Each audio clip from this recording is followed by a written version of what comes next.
दोस्तों आज की स्टोरी है जब राम समुद्र के उस पार थे तो रावण कह रहा था कि राम कभी समुद्र पार ही नहीं कर सकता इतनी सेना लेके। जब राम समुद्र पार करके इस पार आ गए तो इंद्रजीत कहता है कि हम लोग सोच रहे थे यह राम मदारी और बंदरों भालुओं के साथ समुद्र कैसे पार करेगा और यह इस पार आ गया, हमें पहले ही इसे मार देना चाहिए था। दोस्तों अगर वीडियो अच्छा लगे तो चैनल सब्सक्राइब कर देना। वीडियो में आगे बढ़ते हैं। इंद्रजीत कहता है आखिर राम सागर इस पार आने में सफल हो ही गया।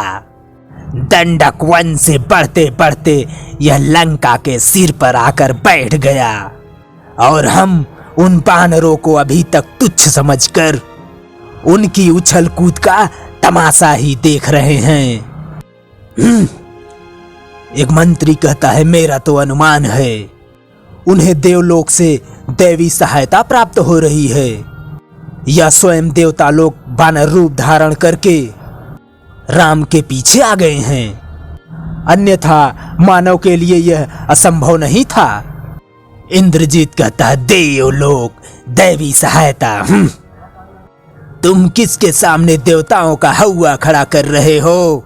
जो मुंह में तिनका दबाए इंद्रजीत का जय घोष करते हुए लंका तक घिसटते चले आए, जो खुद अपनी रक्षा नहीं कर पाए।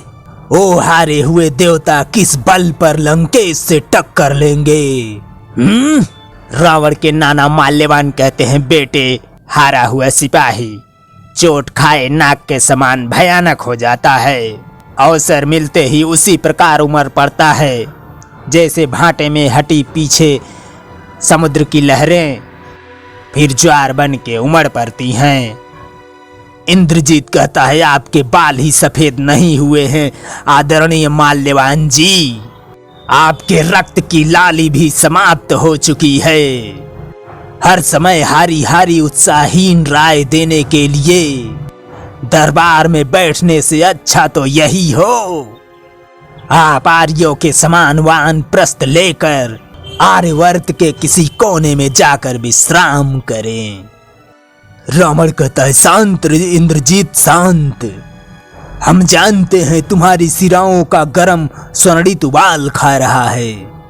शत्रु की साधारण सी सफलता के लिए तुम्हारी भुजाएं उनको रौंद डालने के लिए फड़क रही हैं। महाराज जब वह मदारी राम अपने बानर दल को लेकर अपने झूठे बल की डुगडुगी बजाता हुआ सागर के उस पार पहुंचा था, उसी समय मैं उसे रौंद कर सागर की रेत में मिला देता, परंतु इंटरपोक सलाहकारों की राय लेकर मुझे रोक दिया गया और अब जो जो उनके कदम बढ़ते जा रहे हैं लंका के नागरिकों में आतंक छा रहा है।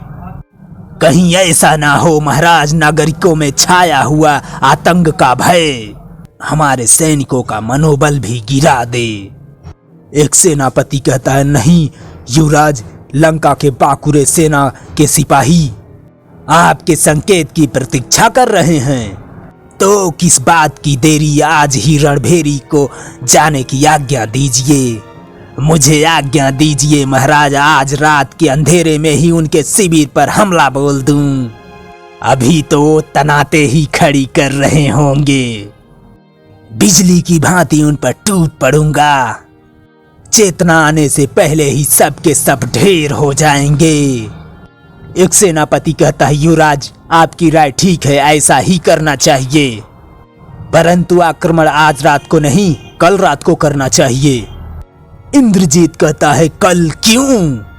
सेनापति कहता है वो इसलिए आज रात को उनके शिविर में जाके उनकी व्यूह रचना को देख आता हूं, हो सकता है वो भी यही विचार कर उन्होंने भी ऐसी ही व्यूह रचना की हो और हम उन पर आक्रमण करने जाएं और वो हमें चारों ओर से घेर लें।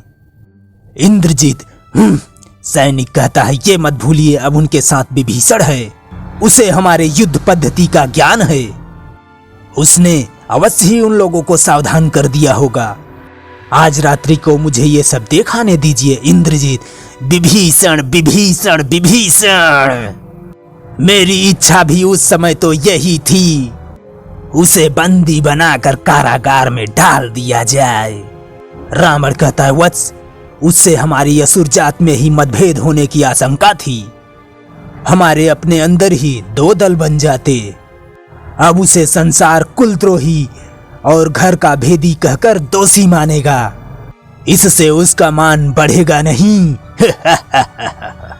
तो दोस्तों, अब तक वीडियो आपको कैसा लगा? ठीक ठाक लगा हो तो भैया प्लीज चैनल सब्सक्राइब करना, वीडियो को लाइक शेयर भी कर देना। वीडियो देखने के लिए धन्यवाद। Thank you. जय हिंद।